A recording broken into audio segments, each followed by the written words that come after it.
RBI भारतीय reserve bank क्या सार्वजनिक स्वामित्व में स्थानांतरण अधिनियम के तहत 1948 के तहत क्या हुआ? 1 जनवरी 1949 में आरबीआई बैंक का राष्ट्रीयकरण किया गया। क्वेश्चन आता है कि राष्ट्रीयकरण आरबीआई बैंक का राष्ट्रीयकरण कब किया गया? 1 जनवरी 1949 में आरबीआई बैंक का राष्ट्रीयकरण किया गया। 1 जुलाई 1955 में क्या गया? जो इंपीरियल बैंक ऑफ इंडिया था उसका नाम क्या रख दिया? SBI bank. जो आपको अभी एसबीआई बैंक दिखता है उसका नाम पहले क्या था? Imperial bank of India.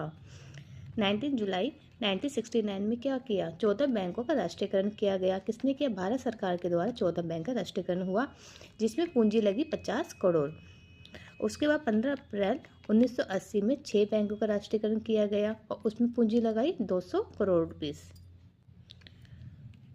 2 अक्टूबर 1975 में क्या हुआ? क्षेत्रीय बैंक की स्थापना की गई। इसमें 50% जो था हिस्सा था केंद्र सरकार का, 35% व्यापारी बैंक का और 15% राज्य सरकार के इसमें हिस्सेदारी है। वर्तमान में राष्ट्रीयकृत बैंक टोटल कितने हैं? 12।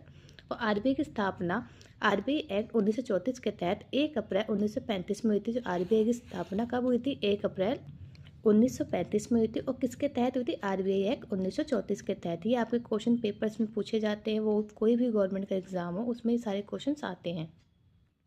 Royal commission on money finance, इसका अदर्स नेम के हिल्टन यंग के अकॉर्डिंग क्या हुआ था?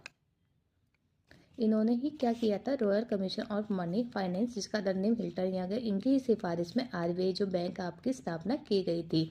इसके अध्यक्ष कौन थे? हिल्टन यंग, इसलिए इनका अदर्स नाम क्या? Hilton young.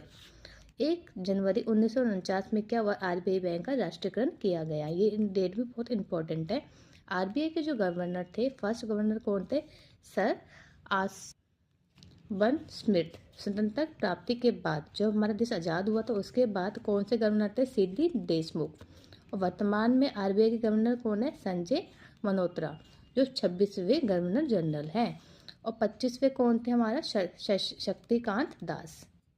जो हमारे संजय मल्होत्रा उन्होंने किसका स्थान लिया? शक्तिकांत दास जी का स्थान लिया गवर्नर जनरल। वर्तमान में क्वेश्चन है, वर्तमान में आरबीआई गवर्नर कौन है? संजय मल्होत्रा।